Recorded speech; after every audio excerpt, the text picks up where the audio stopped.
Amin. Ah, bungah tanpa upama ora kaya dina iki dene Petruk sak kanca sak rombongan bisa ditimbali sowan ana ing ladan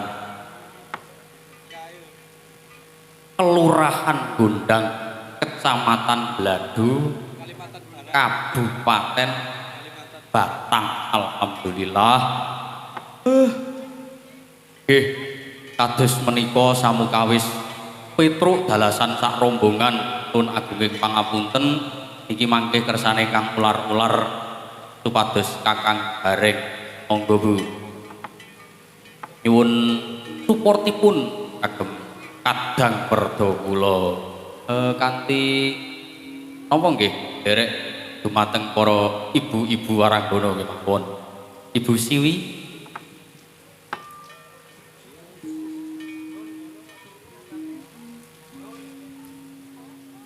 minangka kagem panglipur dumateng sedaya warga masyarakat Gondang. Iki nek kula kok piyambakan adatipun goro-goro menika Kakang Gareng mangke kalih adi kula Bagong. Ayo eling ning pangeran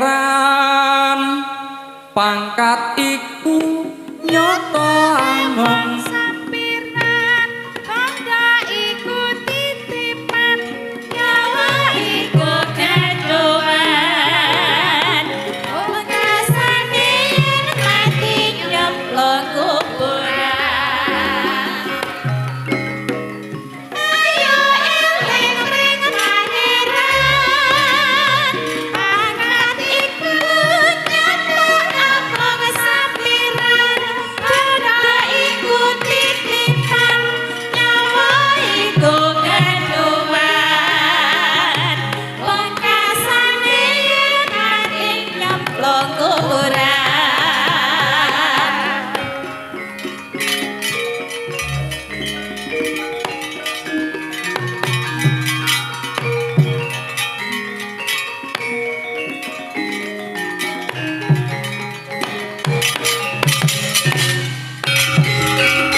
wah Truk iya Kakang Gareng sowan ning ndi iki Truk iki sowan ana ing laladan Gondang estu padha dawuh para sederek-sederek awake dhewe ana ing Gondang nggih Kakang Gareng alhamdulillah ya nadyan wis direncanakake kawit pingenane ya Truk ning parandene karang kahanan musim hujan ya wis ora apa-apa ya Truk iya dasare pancen kabeh yo ngrasake pancen iki lakone kek kudu hujan-hujanan lebus bebarengan Kang Gareng selamat ya pangestu Truk Bagong mantole iki dicopot mantole iki dicopot ora kok dienggo mlebu ana ing paseban aku iki ket mau iki arep go payung ning iki udane karo kentut Truk parandene aku iki dilalah suwan iki ora siap ora iso persiapan ada kira Batang kuwi biasane adat saben kan pinggir paladan pantra pantai arang panah yo biasane nggone iki panas bar suwan kok jebule padha karo dhewe ya Truk maksude jebule ya padha lereng pegunungane ayo yo karang antaraning Gondang karo Temanggung kuwi tanpa beda adohe ora akeh banget padha ana ing lereng kukuban gunung ngono to Kang Gareng iya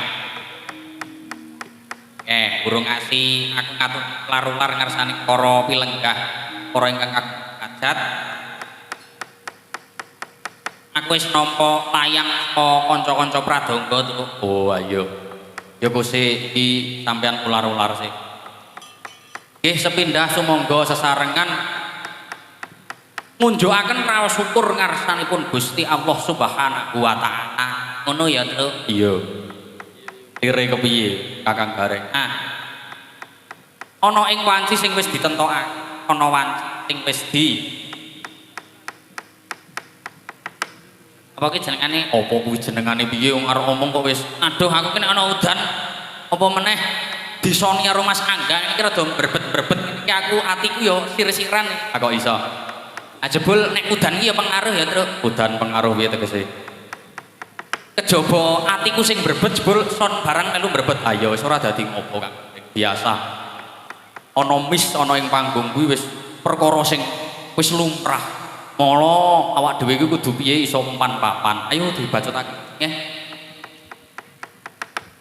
dene kula lan panjenengan sami waget pakempal tetunggalan wonten ing menika majelis iki pagelaran wayang kulit majelis ki artine apa aku ora ngerti majelis kuwi nek dioceki kuwi saka kalimat dalasa yajlisu kae tak piturute jalasa kuwi artine lungguh.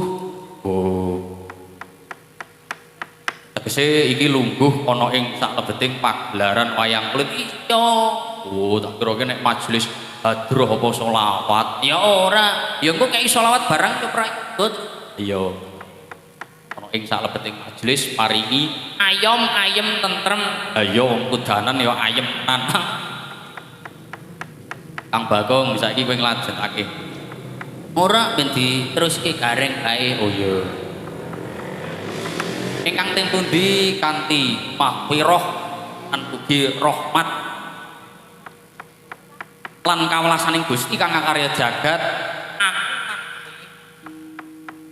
khususé kabeh putrah kala wangsa pepunden lan uga sederek-sederek awake dhewe terus ya wis kapinangkan ya kuwi tuwari nadar ingkang kawastan legenangan. Oh, kuwi iso jabarake legenangan. Nek wayang kulite entek-entekke wektu kok wae kok bengi karo wayang wonge. Oh, berarti kok bengi rame. Rame tenan to. Oh iya, rame banget bintang tamu niki tak brah. Oh, kok iso sak panggung kok kabeh. Oh, nekat tenan. Nekat to. Oh iya, alhamdulillahirabbil alamin. Tak banjure Kakang Gareng. Iki jatah. Iki jatahmu. Oh iya. Lan ugi monggo sesarengan kula lan panjenengan sami kadang pradonga sedaya pengrawit lan ugi sedaya warga masyarakat Gondang Kulon utamanipun lan sedaya kukuban sak kiwa tengene. Monggo sareng-sareng ngaturaken utawi maosaken sholawat amargi napa sholawat menika ingkang dados titik bil awake dhewe marang sing gawe urip lho kuwi bukane la ilaha illallah ya ananging sholawat kuwi uga minangka dadi celire lafat la ilaha illallah ana ing alam kelanggan kono ngono celire yo ora permaisuri ayo iki ibarat Kang Gareng oh ya monggo sesarengan kita tunjukaken sholawat ngarsanipun Kanjeng Nabi Agung Muhammad sallallahu alaihi wasallam. Allahumma sholli alaihi ngaten Mbah nggih. Mugi sholawat salam mugi katur kunjuk ngarsanipun Bendara Agung Kanjeng Nabi musti kaning jagat sekaring bawana Muhammad sallallahu alaihi wasallam. Wah, rame wong njaluk supporter. Wah, yo. Supporter dengklingmu. Sholawat supporter. Wah, yo maksudnya bareng-bareng. Tak banjure terus iya, mergo Kanjeng Nabi Agung kuwi minangka dadi pamungkasing para anbiya wal mursalin mula kabeh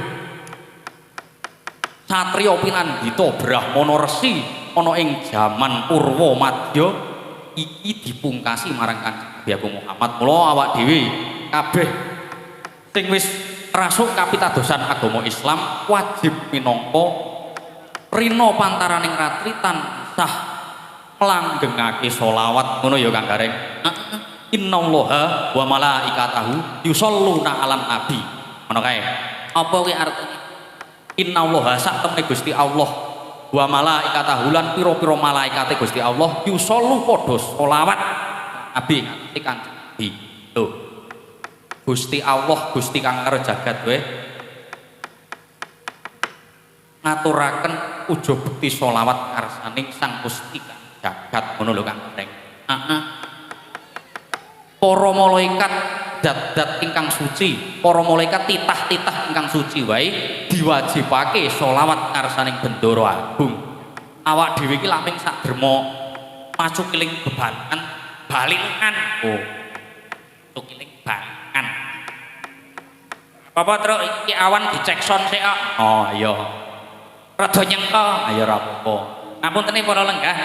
Kula kali Mas Angga iki nggih nembe sepindah sesarengan makarya, sesarengan Kembul Bujono lan Drawina. Mula nggih dereng cepel iki badhe kula dandosi. Ya terusake Kang Gareng. Kowe. Oh iya. Mergo ana pengendikan meneh wa malaikatahu yusholluna 'alan nabi ya ayyuhalladzina he eling-eling akeh amanu kang padha iman ya ayyuhalladzina amanu. Wah kowe kleru ki Truk sik karo ngeling-eling innallaha wa malaikatahu yusholluna 'alan nabi ya ayyuhalladzina amanu. Piye? Piye Mas Bagas? Kayak umpan ngono. Ah Petruk iki dalil roh aku rada ngadat e Kang Gareng. Maklum Bro. Wis terus engko bengi wae. Ya pokoke bakune awak dhewe kudu tansah rina pantaring ratri aja kendhat anggone munjukaken selawat karsaning Bendara Sang Gusti kaning jagat. Amin. Lan ugi ngalap berkahipun sedaya para pepunden-pepunden ingkang sampun kasurut kasidan jati nglumrumi ini dumateng sedaya warga masyarakat Gondang lan Jawa Tengahipun. Para cikal bakal, para arwah-arwah ingkang sampun kasuwargan jati. Awak dhewe sowan ning kene iki ora mung sak derma seneng-seneng ning awak dhewe iku ya tirakatan bebarengan derekaken dawuhipun ingkang sampun dipun lestarenaken Bapak panjenenganipun Bapak Gunawan lan ugi Bapak Bau Teguh lan sedaya kadang panawung kreda ingkang sampun kepareng perhatiaken lumaksaning adicara iki. Ayo bebarengan ndongaake uluk salam marang para leluhur. Para kina ingkang sampun kasurut kasidan jati ngono Kang Gareng. Lan ugi dumateng sedaya para lenggah, para ingkang kagungan hajat nuninggih Bapak Lurah, Bapak Kadus, Bapak Sekdes, Bapak BPD lan sedaya warga masyarakat Batang ingkang saestu kawula tresnani lan sembah bekti kula kunjuk. Ya wis iki diwaca sik awalane kok ular-ulare diteruske karo Bagong. Aku ora dikeki gawean ket mau ning do ngomong dhewe cah loro iki. Ayo kowe sik. Kowe maca nawala wae. Ndi tak wacane? Kepada yang terhormat Bapak Galang dan Presiden, saya Pak Pristono sak rombongan, saya minta lagu Kodang Utut Manggung Piling-piling Wonosobo. Berarti iki ming awak dhewe karo Ndara Paranggono tok, Ndara Yoga kon keren. Ya ora, tegese iki kleru le nyatet. Lan sedaya pengrakit maksude. Tak kira nek karo sing ora karo tabuhan yo. Bah. Ya, nggih, monggo niki kula tepangaken rumiyin tuwae. Tuwae langsung wae pun ditunjuk sapa? Nggih. Dumateng sing paling pojok dhewe Ibu Siwi napa Ibu? Ibu Ratna pun bawa iki sih podang kuning rumiyin sumangga Ibu. Assalamualaikum Ibu. Sing pundi niki?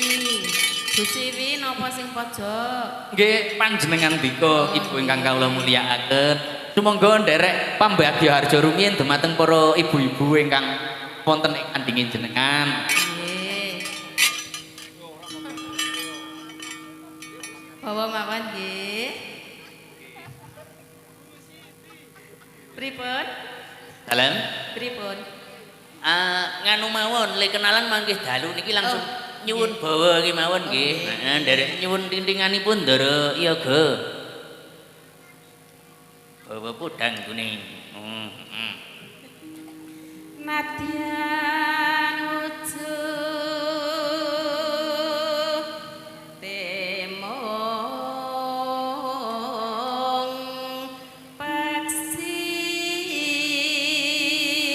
Nadyan wujute mung peksi. Kowe ngerti peksi ora?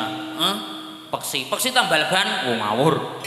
Peksi kuwi wis ben dibacutake. Monggo Bu.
Lelono hangidri jagat ngoten nggih Ibu?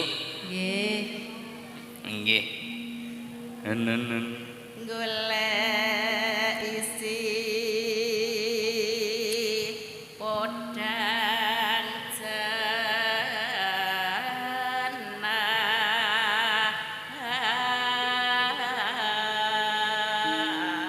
Gong. Piye? Kowe iki rasah melu-melu nuntun Ibu Sinden. Wong Ibu Sinden ki wis profesional kok dadak. No, malah dadi blero to Ibu Sinden mesake. Ngapuntene nggih Bu nek ngaten wah. Karepe ki arep kaya Pak Dalang-dalang sing Nggih ora apa-apa. Kula ki sok nganu sok keli. Nggih. Sok nganut. Ha kula ki nek nganu nuntun blero ki malah kula sing dituntun dadian ta Bu? Lah nggih. Nggih, monggo.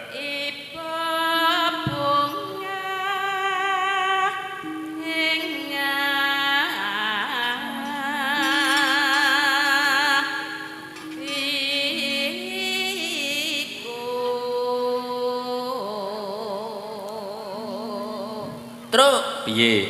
Asline aku ki lek grogi ki ora mergo masalah aku ki lek blero. Ha ngopo? Aku ki lek grogi mergo kae jebul aku tinengganan karo kakangku. Sapa? Bayu Aji. Oh, endi to? Nabuh apa Mas Bayu? Wah, ke heeh. Ha kuwi lho, kuwi iki kadang werdamu to mbiyen jamane Ngayogyakarta. Ha iya, aku dadi rada grogi aku terus ora usah grogi, ora usah grogi. Kowe iki apian karo kowe. Heeh, wah jancuk ngenehi aku udut e. Monggo Bu. Sepira Mas Bayu? Mas Bayu, matur suwun nggih Mas Bayu. Monggo. Kerian kok urung ketemu nggih. Sepira ya? Pancen tak umpetke kok. Nggih ta? Nggih. Pamrih ben nganu kok, ben kula dimatke.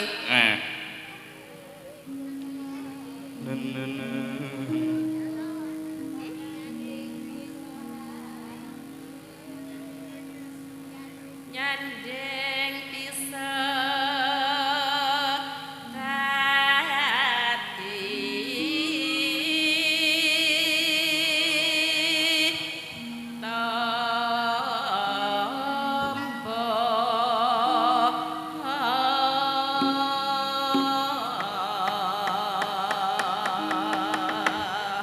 Monggo, kula suwun suwantene ibu sing tengah niku ibu sinten?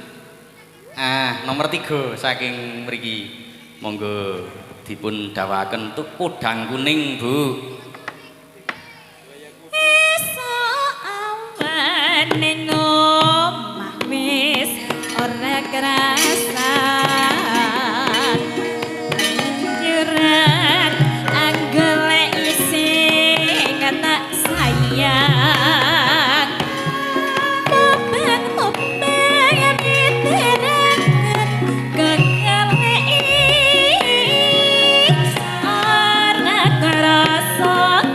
Esok awan nganti wengi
kopi seret ireng tak salah kapan matise ibu bunga yang kelakon nyanting selirate harapan ngalati kugagi pangelian yang si podang andut tetet keberatan orang mandatiku mana saya tergerak nasrat netis serpigaku tependong.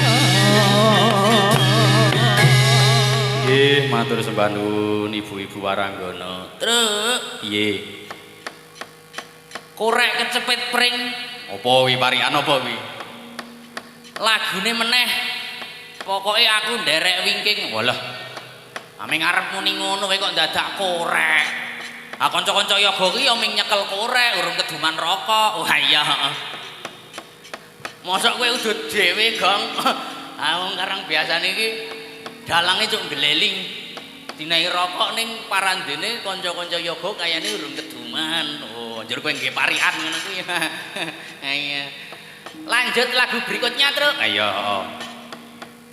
Ah niki minangkani pamundutan malih menika Kutut Manggung kalih eling-eling Wanasaba. Niki monggo ingkang badhe dipun pinanggani. Ana sawerane ra, Truk? Wah, saru iki. Saweran ya engko bengi. Oh, ya. Nggih, monggo. Dumateng kundur dumateng Ibu Eni. Nah, badhe dipun pinanggani sing pundi riyen, Ibu?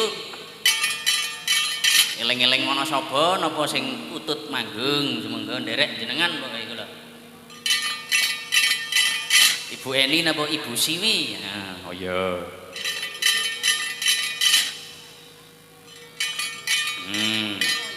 Niki lampune pancen sengaja tak pateni ben mboten kungslet ndara-ndara. Oh iya, ayo pancen ngono kuwi wong karang kahanan udane kok ngene. Ndara-ndara sound system ki kejaba wis ahli lan profesional ning ya tetep ngati-ati. Heeh, mergo ground mesin ki bahaya, Gong. Heeh. Ayo. Truk. Apa? Pring gading kecepit pring. Alah kuwi meneh mbok liyane.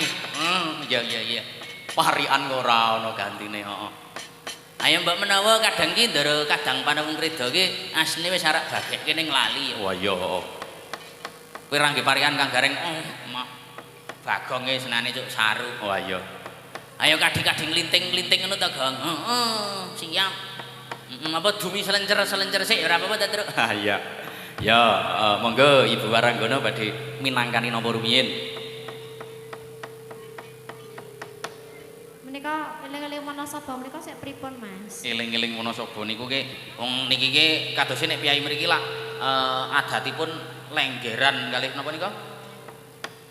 Kira nek eling-eling ronggengan mbok menawi saged dipinangkani mangkih dalu nggih Pak Bu nggih. Nuwun sewu Bapak sinten iki Bapak Ristono ingkang saestu kawula hormati nggih Bapak. Nggih niki dipun gantos mawon nganu aku tak bawa Truk. Wih. Arep bawa kowe. Aku mau wis latihan e.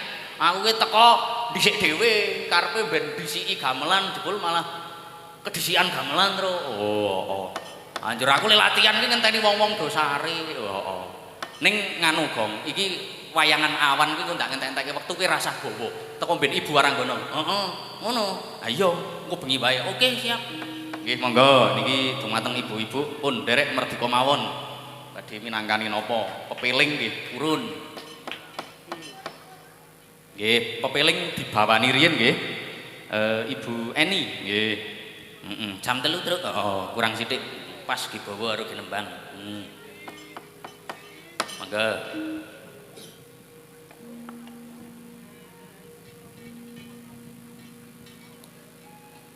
Rukun. Ben Ibu Eni wae. Oh iya. Rukun Islam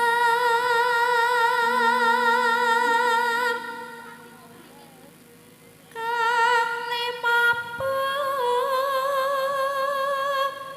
niki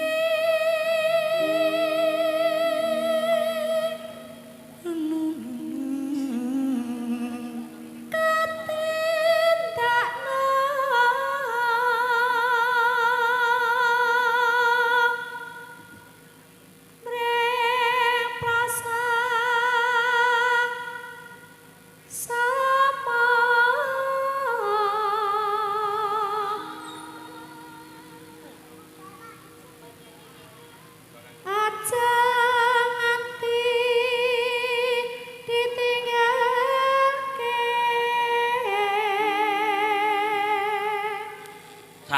Truk. Oh, ya udan-udan renyes ngeten iki nggih Pak Bu nggih, sedaya mawon nggih. Lah, jan niki nganu waranggono bintangnya Temanggungan, Pak Bu. Terus ki Truk. Ayo. Rekat is lampung niku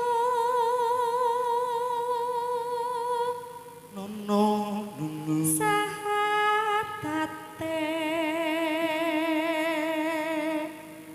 kang angka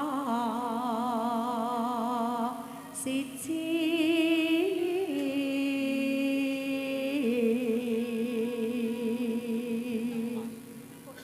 kang angka kang angka loro kang angka loro salat Truk lho senengane rasah nuntun-nuntun Mbak Sinden wis iso mlaku dhewe. Oh iya. dene ping katelu Weh. Bisa weh Truk. Ramadan nindakno poso papat yakat ping 5 ngibadah haji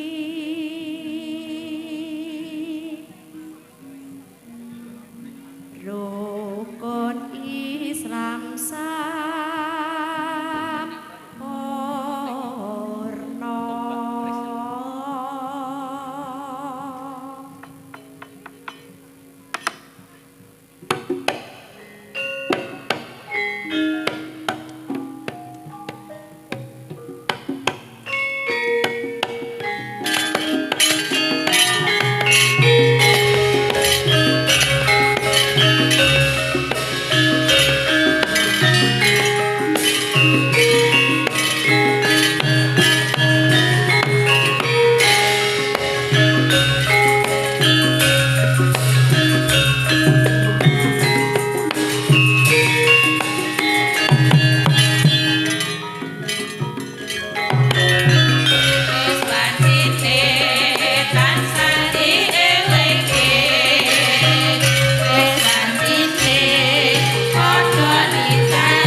Sabtu putu tansah dijaga kanthi istiqomah lan sing tumarida wis sampurna yen berjamaah supaya yuhana asal saya tidak kaget tidak mudah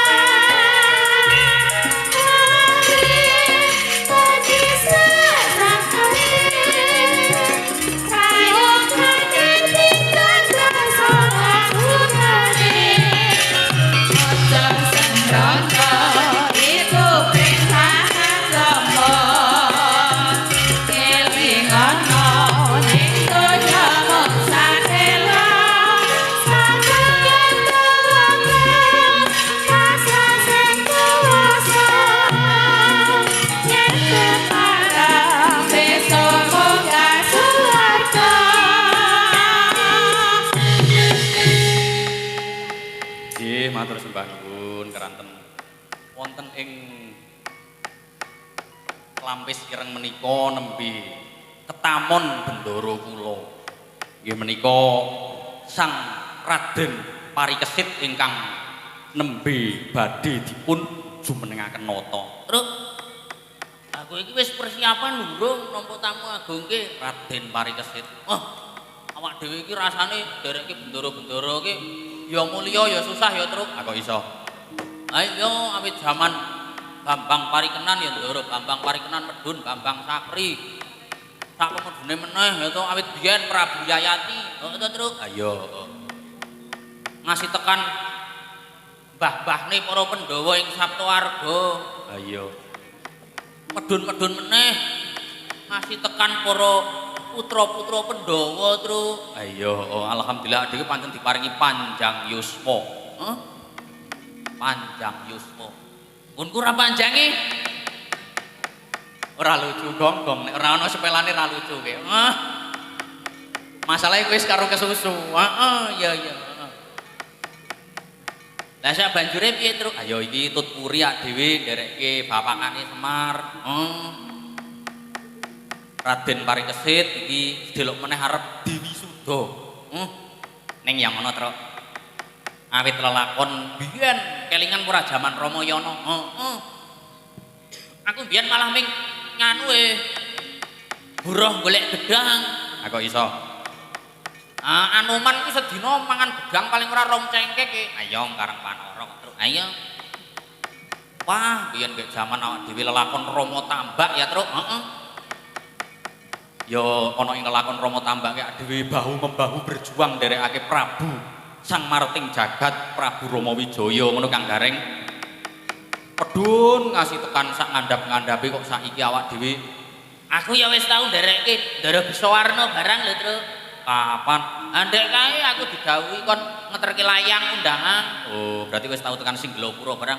Wis wah, dan aku ki panjang umur kok. Ning sing diarani panjang umur ki kadang urung mesti dawa umur iki urung.